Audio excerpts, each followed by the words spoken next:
Hello everyone, स्वागत है आप सभी का आपके अपने यूट्यूब चैनल एमजे स्टडी पर। तो दोस्तों, आज मैं आपको जेंडर स्कूल एंड सोसाइटी के वो इम्पोर्टेंट क्वेश्चन बताऊंगी जो आपके एग्ज़ाम में पहले आ चुके हैं और हो सकता है अब की बार भी आपके एग्ज़ाम में आपको देखने को मिल जाए।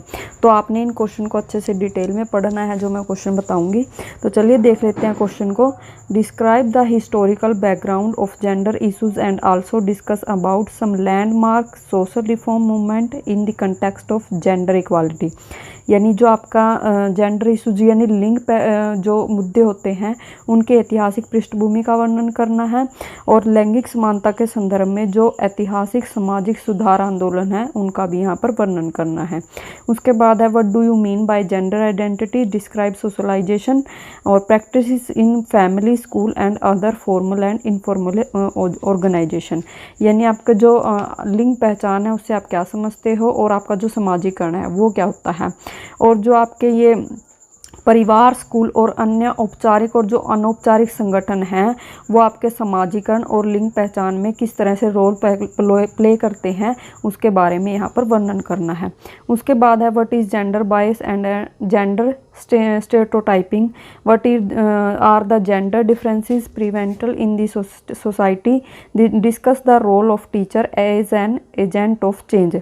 यानी जो आपके जो लैंगिक पूर्वाग्रह है और लैंगिक रूढ़िवादिता है उसके बारे में बताना है, और जो आपके समाज में फैले विभिन्न लिंग भेद क्या क्या हैं उनके बारे में भी यहाँ पर वर्णन करना है, और एक अध्यापक का क्या रोल होगा यानी बदलाव के प्रतिनिधि के रूप में, यानी वो चेंज ला सकता है इसके रूप में उसका वर्णन करना है। उसके बाद है discuss about equity and equality in relation with caste, class, religion, ethnicity, disability and religion.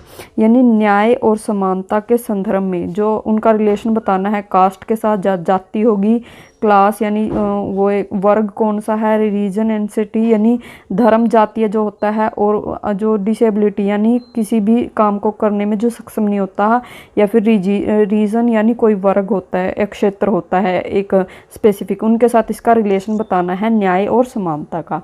उसके बाद है what do you mean by socialisation, discuss the socialisation function of neighbourhood, extended family, religious group and mutual dependence of man and society.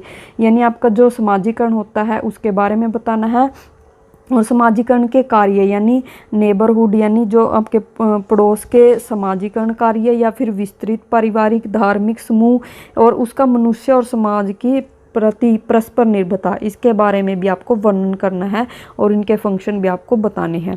उसके बाद है throw a light of statement family as a social institution, write in detail parenting style and their impact and the transmission of parental expectation and values. यानी आपने ये एक line दी हुई है family as a social institute, यानी मतलब इस जो ये लाइन लिखी हुई है उस स्टेटमेंट को आपको क्लियर करना है। यानी जो आपका परिवार है वो आपका एक सामाजिक संस्थान है, और आपने जो पेरेंटिंग स्टाइल होते हैं यानी परवरिश शैलियाँ जो होती है उसके बारे में लिखना है और इसका प्रभाव क्या है, और जो आपकी जो आपके माता पिता होती है उनकी एक्सपेक्टेशन यानी आशाएं क्या क्या और उसके मूल्य क्या क्या हैं इनके बारे का, इनके संचरण का भी यहाँ पर वर्णन करना है। उसके बाद है explain the interface between home, community and school. यानी इंटरफेस का वर्णन करना है और घर के साथ, कम्युनिटी के साथ और स्कूल के साथ इनका आपस में क्या इंटरफेस है इसको एक्सप्लेन करना है। तो दोस्तों, आज के ये थे हमारे मोस्ट इंपॉर्टेंट क्वेश्चन। ये आपके ना MDU का जो एग्ज़ाम पेपर हुआ था उसमें ये इनमें से क्वेश्चन बने हुए हैं, लेकिन वो क्वेश्चन थोड़ा सा घुमा के दिए हैं। आप इन क्वेश्चन को अगर ध्यान से पढ़ोगे तो आपके जो क्वेश्चन है वो अच्छे से अटेम्प्ट हो सकते हैं। थैंक यू दोस्तों।